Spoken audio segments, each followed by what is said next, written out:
พ่อแม่พี่น้องเอ้ยเนาะเปิดภาพมาวันนี้สนิทกับมาทางบ้านน้องไม้พี่น้องเอ้ยเนาะมาเบิ่งสร้างเพิ่นนี่แหละให้เทือนน้องไม้ว่าไปฮอดขั้นตอนใดแหละพี่น้องเอ้ยเนาะเพราะว่าสนิทกับด้นแหละพี่น้องเอ้ยเนาะบ่ได้เข้ามาก็ติดธุระนำแน่เนาะก็เลยว่ามื้อนี้เป็นโอกาสดีเนาะสนิทก็เลยเข้ามาหาทางบ้านน้องไม้เพิ่นพี่น้องเนาะแล้วก็บ่ฮู้ว่าน้องเพิ่นตอนนี้ก็เพิ่นเฮ็ดหยังอยู่พี่น้องเอ้ยเนาะตอนนี้ก็ฮอดเพื่อนถึงซ่านเพิ่นแล้วเนาะสร้างเพิ่นก็ยังเฮ็ดงานเลยก็สิประมาณนี้แหละพี่น้องเอ้ยเนาะก่อนอื่นก็กราบทักทายสบายดีเด้อพ่อแม่ FC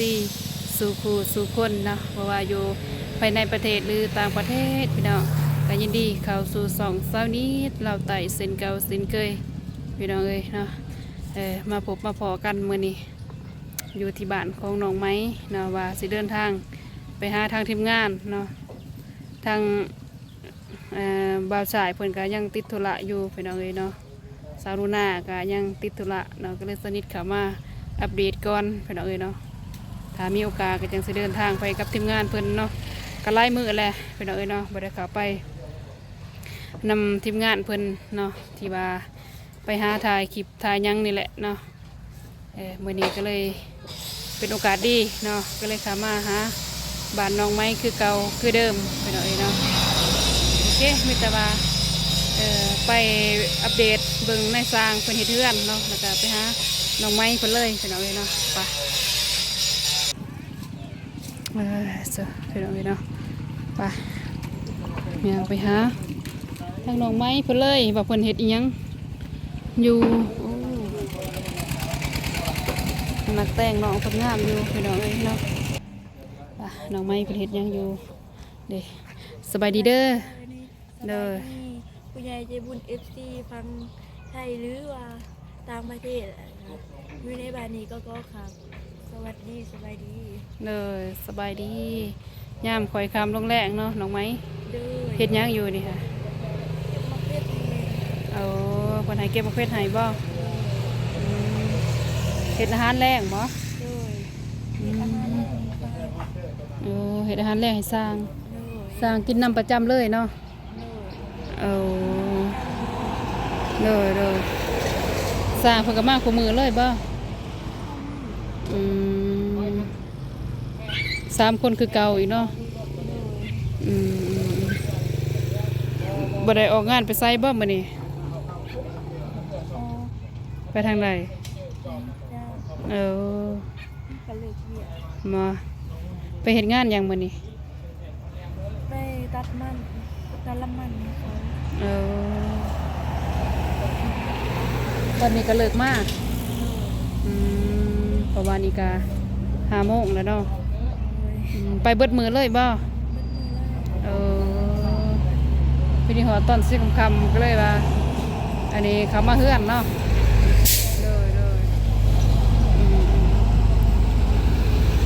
น้องหน่อยก็ไปน้ำกันบ่สบายดีอยู่ตีตอนนี้เลยเพราะว่าสนิทก็บ่ได้เข้ามา2-3 มื้อแล้วพี่น้องเอ้ยเนาะก็บ่ได้ไปทางอื่นแน่เพราะว่าสนิทก็ติดธุระนะก็เลยว่าบ่ได้เข้ามาก็เรื่องก็เข้ามาหาน้องๆเพิ่นมื้อนี้แหละพี่น้องเอ้ยเนาะ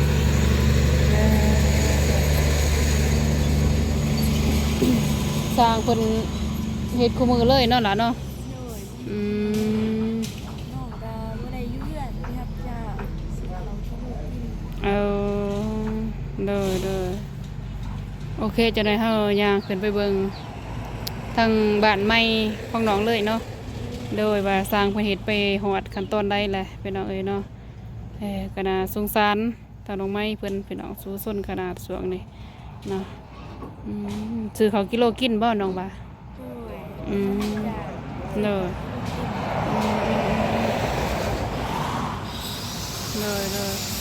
เขาช่วงก่อนหมดแล้วบ่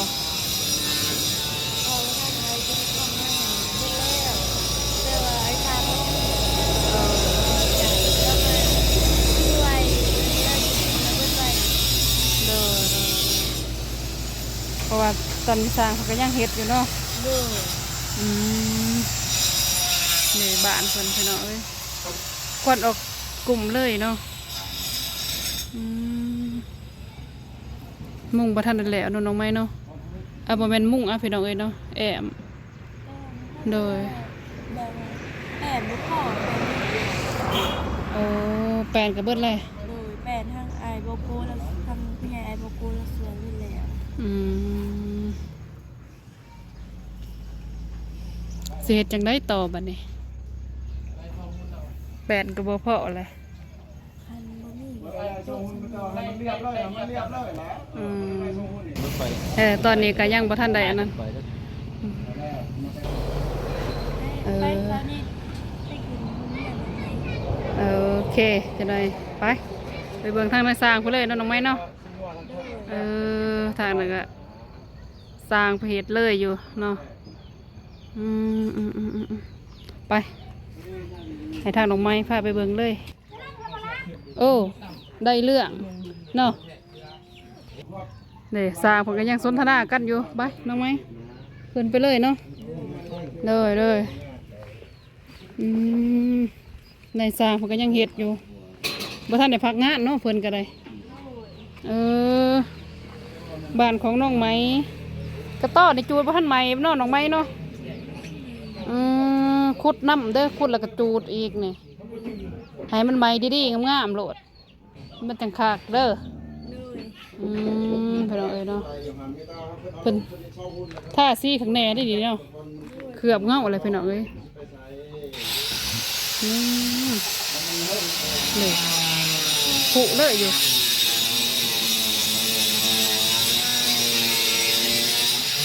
เป็นระบายป้าคือติ้นเนาะน้องไม้เนาะ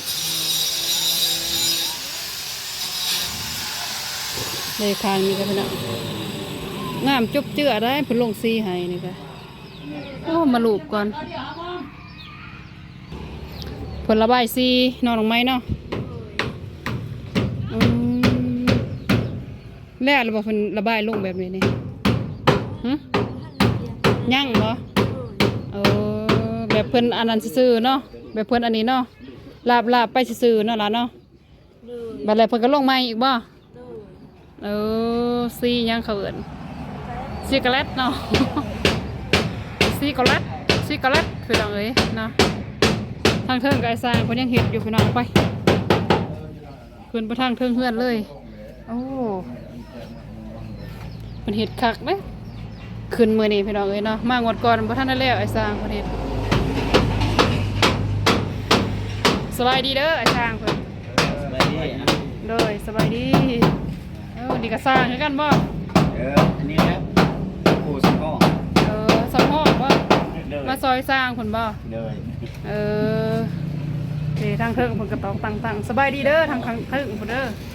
สบายดี สบายดีแทงรถทุ่งนึงครับ ยังคงเฮ็ดอยู่เนาะ ทุ่งนู้นแล้วก็วันนี้เขาตามจะได้ไหม แทกคักแน่แล้วหน่อยสร้าง พอแทงมันชิงามพอสมองมันก็แทกกันแล้วละเอียดอะไร มา เรื่องงานตัวนี้ ต้องได้เฮ็ดแทกคักแน่เนาะ งาน ยานมันผิดพลาดเด้ ผิดพลาดแล้วคือว่าความงามก็บ่ได้คุณภาพบ่ได้และศาลาก็สิทิ่มอ่ะนะ โดย เป็นเงินเป็นทองต้องเฮ็ดบ่ให้พลาด แม่นศาลานี่มันเอาใจยากซ้ำสาบานจะกรรมพุ่น พูดได้ทางนายสร้างเพิ่นเว้าคัก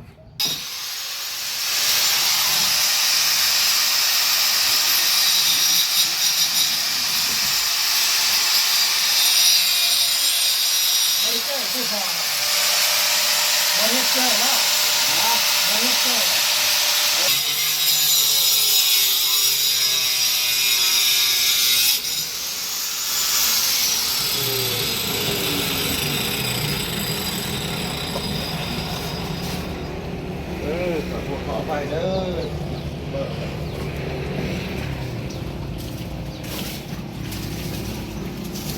มาเบิ่งตอนสร้างเพิ่นเฮ็ดงานมาอัปเดตให้พี่น้องเบิ่งพี่น้องเอ้ยเนาะโอเคพี่น้องเอ้ยเนาะตอนนี้สร้างเพิ่นก็ตอกเป็นทีเรียบร้อยข้างถึงพี่น้องเอ้ยเนาะมุมถึงแจ้ฟ้าพุ่นแหละพี่น้องเอ้ยเนาะสนิทกับบ่สร้างเอิ้นเนาะ ตอนนี้ก็เพิ่นว่าแอมใหม่ ตับ ใหม่สีเรียบร้อยพี่น้องเอ้ยเนาะอืมเบิดแล้วบ่ใหม่ฮะนี่ไอ้สร้างใหม่เสียละฮะนี่ มันแล้ว เบิดแล้วเนาะโดยอืม ยังประมาณ11ตับเนาะตับหนึงเท่าไหร่วะนางคือ ยังร้ายอยู่บ่ยัง11ตัดบ่ บ่ราคามันรู้จักอยู่อะไรหมดแหละ ชื่ออายุกู ตับหนึ่ง3 เซนกว่า เก้าสิบสามหก3,600,000พูดให้สิ เออ ก็3ล้าน6ยังจบ ใหญ่ประมาณ10ตับเนาะ แม่น เอ สิบ อ ตับมันคันว่าตับหนึ่ง3,600,000มันถึง3ล้าน6เนาะ อืม โอเค นั่งสำนักคันใดสำนักแมันโอเคเนาะพาแอมเนี่ยเนาะ แม่น เออเลยบ้านประตูเด็ดดอกไม้มีแล้วบ่ บุคันนี่ ย่างบ่ โดย เออ บ้านของเอีย บ้านตรงเยี่ยมก็ยัง ยัง บ้านประตูก็ยัง อืม บางประตูบางเรียนไม่เสียลา แล้วก็ไม่ซื้อได้ย่าง10ตับเนาะในสร้างเพิ่นว่าเลยคาดว่าได้แล้วก็แม่นได้เฮ็ดต่ออีกบ่ คันได้ให้ได้เลยเฮ็ดต่อหั่นแหล้ว อืม คันบ่ได้ก็มันหยุด อืม หยุดรอท่า เลยซ้ำซากจนมีเงินมีคำเนาะ แม่น เลยโอเคสันทำบ่รบกวนในสร้างเพิ่นบ่แม่นฮอดยามกินข้าวแล้วบ่กินข้าวแล้วจังค่อยกลับบ่นี่ แม่น สนิทว่าอยากถาม FC เพิ่นฝากไม้ถามเด้อในสร้างให้แนะนำ FC เพิ่นสร้างเพิ่นแนะนำพี่น้องเอ้ยเนาะสนิทก็บ่ฮู้คือกันเพราะว่า FC เพิ่นฝากให้ถามเนาะ ถาม นำในสร้างเพิ่น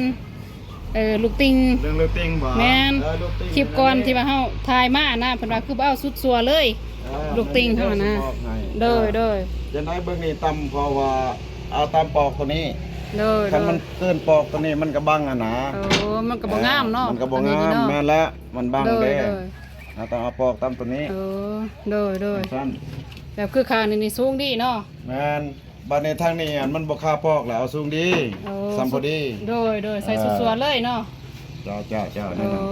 โดยโอเคเนาะก็ถือว่าเพราะว่าสำนิดเองก็บ่เข้าใจดอกเนาะแต่ FC เพิ่นเบิ่งหั้นนะเพิ่นก็สิฝากให้ถามให้เลยสำนิดก็บ่สร้างสิตอบ จ้านั่น โดย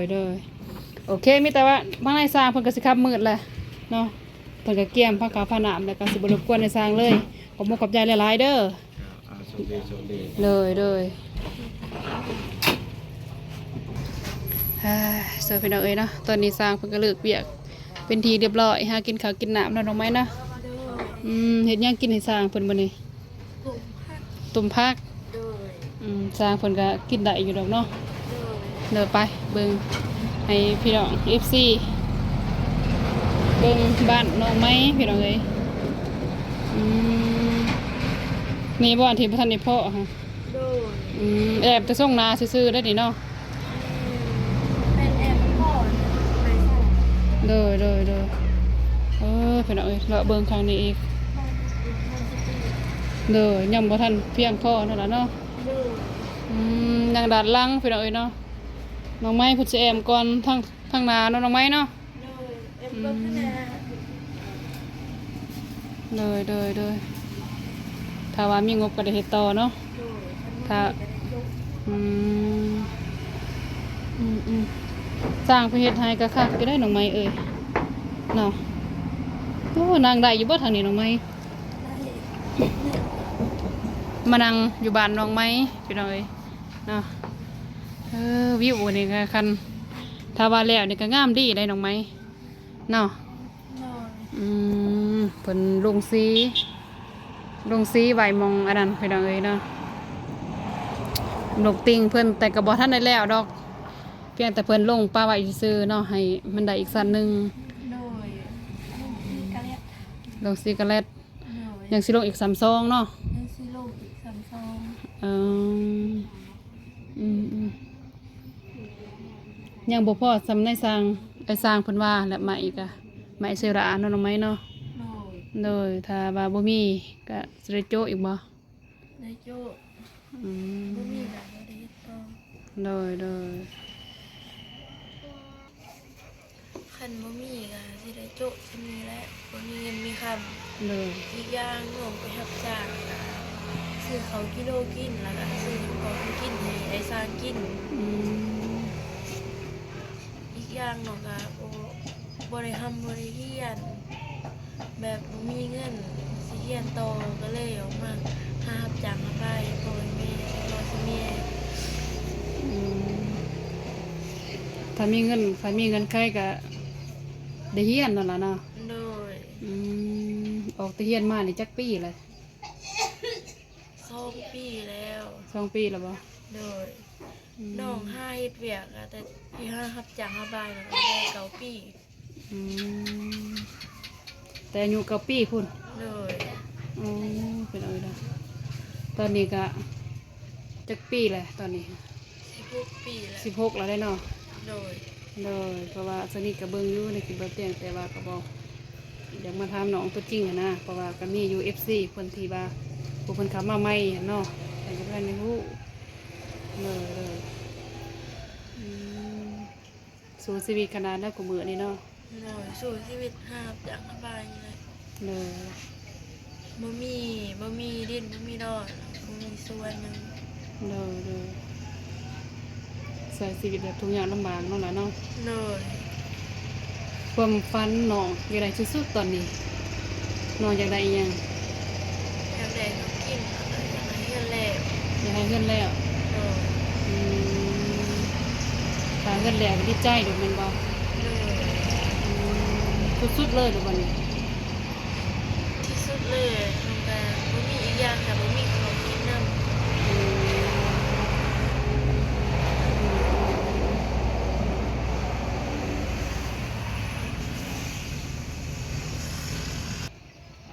จุดประสงค์ที่น้องอยากให้เรือนใหม่แล้วก็เรือนเก่ามันอึดอัดแล้วก็เวลาพอนอนแบบฝนตกก็หัวอีกอย่างก็เวลาลมพัดขี้ฝุ่นก็เข้าเบิด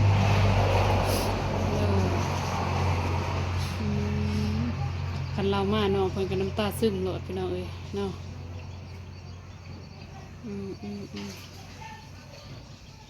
ถ้าบอกก็ถ้าว่ามีหรือว่าเฮือนแล้วก็สิโอเคนั่นล่ะเนาะ โดย ไปหารับจ้างลูกมันเพิ่นให้วันเท่าใดเดี๋ยวได้อยู่บ้านเฮานี่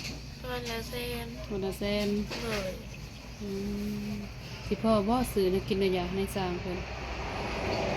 พวกพ่อก็มาไปห้างข้ามจากสวยเลย อืมไปสองคนไอ้น้องเลยบ่ โดย อืม น้องลาแล้วยังน้อยเราว่าในเป็น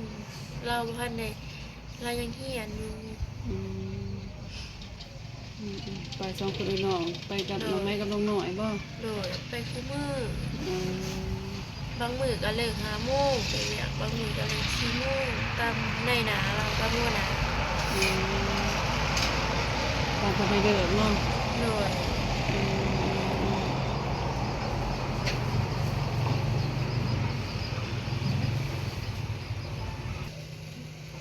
ไปห้ารับจ้างแต่ละมือนี่2-3 แสนก็ซื้อเขากิโลกินบ่มีแล้วก็ เมื่อยกายมือใจแบบว่าเพื่อนบ่ทันได้แล้ว อืมก็ต้องได้สู้อีกเนาะ โดยไปแบบผู้มือหาเงินซื้อเขาวกิโลกินช่วงนี้ก็เพื่อนก็ไก่สิแล้วแต่เขาก็เบิดแล้วสิเบิดแล้ว อืมแถมใหม่ก็บ่พออีกเนาะ โดย อืมเพราะว่าแต่ละเทื่อก็ยังได้ข่าวทางอันนั้นพอหักหรือว่าไม่หักของภาคอาบาเตียงเนาะ โดย จองเฮ็ดงวดก่อนน่ะเนาะยกเสายกหยังนั่นล่ะเนาะ แม่นช่วงนั้นยังได้อยู่ เด้อตอนนี้หมดแห้งขนาดบัด เม็ นี้ ดแห้งขนาดบ่มีของเขาสิขึ้นมาก็ยัง2-3ขา อืมเลย ตอนนี้เขาสิมาก็บ่มีแล้ว ไปหารับจากแถวบ้านก็บ่ได้แล้วเขาจ้างแบบบ่แพงแต่ก็ไปสู่ เลย หาเงินซื้อเขาวกิโลแล้วก็ซื้อของเกาของกินให้ได้สร้างเขามีเอื้อ เลย น้องหน่อยดิอยู่ไสน้องหน่อยเพิ่น น้องอะไรอยู่เพื่อน อืม แต่งกินให้ในสร้าง อืมเพิ่นมาก็ช่วยทั้งแม่อีกบ่ โดยคันมาคันเลิกเวียกก่อนกะห้าหุดนานบางทีกะล้างถ้วยล้างบ่วง เลย เฮ็ดกินให้ในสร้าง เลย คันเลิกบ่ค่ำกะไปหาเก็บหอยเก็บปู อืม มาให้ไอ้สร้างกินลุงแบบบ่มีเงินสิซื้อของก็คงกินแล้ว อืม เงินที่ไปรับจ้างกะ สนิทเปิดแฟตเอาพี่น้องเอ้ย เงินที่ไปรับจ้างกะ50ของกิโลเอา อืมเลยอืมสนิทเปิดแฟตเอาเด้อเพราะว่ามันมืดนะเลยอืมเนาะเพิ่นก็สู้ส้นพี่น้องเอ้ยเนาะก็คิดอีต้นเพิ่นพี่น้องเอ้ยเนาะสนิทกันยังเว้าแล้วก็บ่แล้วพี่น้องเอ้ยเนาะก็อยากไปเขตอื่นก็อีต้นทั้งน้องเพิ่นเองพี่น้องเอ้ยเนาะคาราบาแบบเพิ่นอีต้นสาดนั่นนะอยากซอยทั้งน้องเพิ่นพี่น้องเอ้ยเนาะสนิทกับบ่ฮู้ว่าสิซอยน้องเพิ่นได้ใดเนาะก็ได้คิดในใจก็อยากซอยเท่าที่สนิทสิซอยได้นี่แหละพี่น้องเอ้ยเนาะเพราะว่ากระโดนแล้วบ่ได้เข้ามาหาน้องเพิ่นมาอัปเดตน้องเพิ่นพี่น้องเอ้ยเนาะแต่ละมื้อนี่ก็สู้2คนเอ้ยน้องบ่ล่ะบ่ โดย อื สูง ม และบางมื้อก็เลิกเวียกค่ำ เลยพอมื้อนี่ก็ข้าวสิกินก็บ่มีแล้วเนาะ โอ้ยซึ่งนี่บ่มีของเขาสิกินเลย อืมคันว่าแล้วก็เขาค่าแรงแกงคันหมอเนาะ โดย เพื่อนก็อยากแล้วพี่น้องเขาวกินก็บ่มีหาใส่หาเสากินคำว่าสิแหละไปหารับจ้างรับบายก็เคยมีมืออดอยู่บ่กินข้าวอีหยังก็ได้ เคย อืมคันอดก็จักมื้อน้องก็ว่าถ้วยอดน่ะ สิเบิดมื้อแล้วบ่มีน้ำกินหมอกบางทีก็สิเบิดมื้อก็ได้ โอ้บางทีก็อดเบิ่มื้อ โดย บ่ได้หาใดก็ไม่ได้ซื้อแนวกินมาเนาะ โดย มื้อใดบ่ได้ก็แม่นบ่ได้ซื้อบ่ แม่นมื้อใดบ่ได้ก็พุดเอาเลยบางทีก็หาเก็บผักอยู่แถวนั้น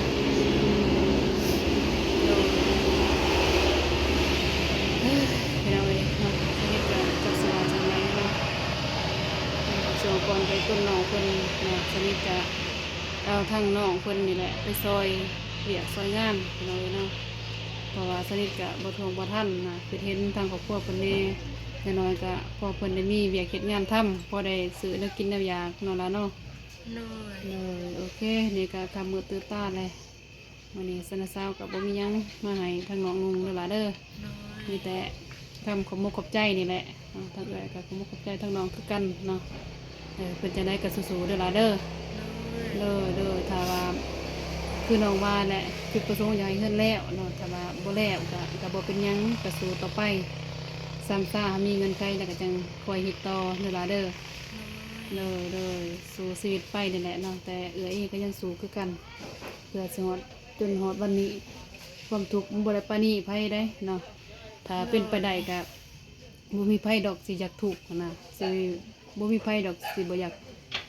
มีคือหมู่หั้นนะอยากมีคือบ้านคือเมืองหมู่ไผก็อยากมีคือกันเบิดแต่มันว่าบ่ได้ตัวนี้เรื่องเองตามบุญวาสนานี่แหละเป็นจังไดก็ให้น้องสู้ๆแล้วก็ทางน้องน้อยนำเนาะเพราะว่าช่วงนี้ก็ น้องเพิ่นออกงานตลอดเลยแหละพี่น้องเอ้ยเนาะไปหาลูกเผือกลูกมัน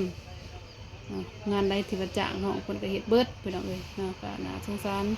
ทางน้องไม้เพิ่นนี่แหละผู้สู้ชีวิตขนาดพี่น้องเอ้ยเนาะเพราะว่าพ่อเพิ่นก็คือ FC ฮู้หั่นแหละเนาะเฮ็ดหยังก็บ่ได้พ่อก็ได้เจ็บแอวโซ่พ่อก็ยังก็คนก็ประมาณสำนั้นนั่นแหละแต่ว่าก็เฮ็ดงานหยังบ่ได้พี่น้องเอ้ยเนาะมีแต่น้องไม้กับน้องน้อยนี่แหละสู้ตลอดเลยเนาะเท่าที่ฮู้หรือว่าเท่าที่เห็นมานี่แหละพี่น้องเอ้ยเนาะโอเคมีแต่นาซาวกับสไนกับก้อนเพราะว่ามันก็คำมืดแล้วก็บ่สิบ่ได้รบกวนทางน้องนุ่งนั่นล่ะเด้อ โดยขอบใจได้สามิตร โอเคพี่น้องเอ้ยเนาะโอเคพ่อแม่พี่น้องเอ้ยเนาะตอนนี้ก็ตอนนี้ก็ได้ไปอบรมทาง นำน้องไม้เพิ่นพี่น้องเอ้ยเนาะจะได้ก็ฝากนำพ่อแม่พี่น้อง FC สุขุสุขคนเนาะอิงตามบุญของน้องเพิ่นพี่น้องเอ้ยเนาะเพราะว่าจุดประสงค์หลักพี่น้องเอ้ยเนาะน้องเพิ่นก็อยากให้เพื่อนสำเร็จอยากให้เพื่อนสำเร็จนี่แหละพี่น้องเอ้ยเนาะแล้วก็ข้าวกินก็บ่เพียงพอถ้าน้องเพิ่นพี่น้องเอ้ยเนาะต้องได้หาตลอดแรงตลอดคนกันสิว่าก็เนาะเพราะว่าดินให้ดินนาก็บ่มีพี่น้องเอ้ยเนาะสู้สองคนเพิ่นน้องเพิ่นนี่แหละพี่น้องเอ้ยเนาะน้องไม้น้องหน่อยเพิ่นเนาะโอเคพ่อแม่พี่น้องเอ้ยเนาะก่อนอื่นก็ขอบคุณขอบใจเด้อพ่อแม่ FC สุขุสุขคนเนาะว่าอยู่ภายในประเทศหรือต่างประเทศพี่น้องที่เขามาชมคลิปตอนนี้แต่จนจบขอให้พ่อแม่จงมีแต่สุขภาพแข็งแรงความเจ็บอย่าสลายความขายาสมีพอกันไหมคลิปหน้าพี่น้องเอ้ยเนาะสำหรับคลิปนี้ขอกล่าวคำว่าสบายดีพี่น้องเอ้ยเนาะบ๊ายบายพี่น้อง